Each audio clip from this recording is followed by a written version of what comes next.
भोलेनाथ के नाम में ही भोले हैं। सब कुछ जानते बूझते भी उनके स्वभाव में भोलापन है। उन्हें इसीलिए आशुतोष कहा जाता है, अर्थात अति शीघ्र प्रसन्न होने वाला। उन्हें प्रसन्न करने के लिए किसी अनुष्ठान की आवश्यकता नहीं, वे तो सच्चे मन से केवल जल चढ़ाने से ही प्रसन्न हो जाते हैं। दूसरी सबसे बड़ी बात यह है कि महादेव भाव प्रधान है। उनके लिए पूजा की विधि कोई मायने नहीं रखती, केवल भक्ति भाव को ही वो देखते हैं। उनके लिए देव दैत्य सब समान हैं, इसीलिए वही एक ऐसे हैं जिनकी पूजा दोनों करते हैं। जो तीनों लोकों में तिरस्कृत हैं, महादेव उन्हें अपने पास स्थान देते हैं। वे कभी पक्षपात नहीं करते, इसीलिए वे असुरों को भी उतने ही प्रिय हैं जितने देवों को। वे भौतिक और अलौकिक दोनों संपदाओं के स्वामी हैं और दोनों प्रकार की इच्छित फल प्रदान करने वाले हैं। असुर सदैव भौतिक वस्तुएं ही वरदान में मांगते थे और वह भी उन्हें अतिशीघ्र चाहिए होता था। फिर महादेव से अच्छा भला कौन होता है। कुछ लोगों को लगता है कि महादेव शीघ्रता में बिना सोचे समझे वरदान दे देते थे, किंतु ऐसा नहीं है। वे ईश्वर हैं, फिर भला उनसे कोई बात कैसे छिपी रह सकती है।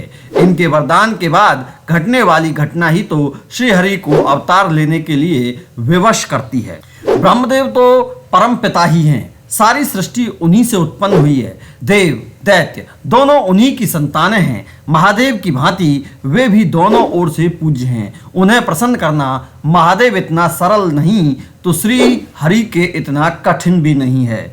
महादेव की भांति ब्रह्मदेव भी भौतिक वरदान में संकोच नहीं करते। असुरों को वैसे भी और क्या चाहिए। ऐसे कई उदाहरण हैं जब दैत्यों ने इनसे अमरता मांगी किंतु उन्होंने मना कर दिया। फिर असुर चतुराई दिखाते हुए कुछ ऐसे वरदान मांगते हैं जिससे उन्हें लगता है कि वे अमर हो गए।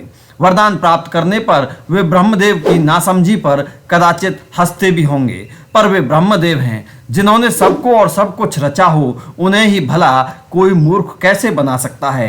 अपने दिए हरेक वरदान में ब्रह्मदेव ने कुछ सूक्ष्म स्थान छोड़े जहां से पापियों का नाश संभव हुआ।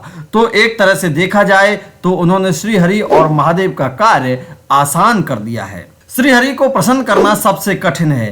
कहते हैं कि श्री हरि को प्रसन्न करने के लिए तो पूरा जीवन भी कम है।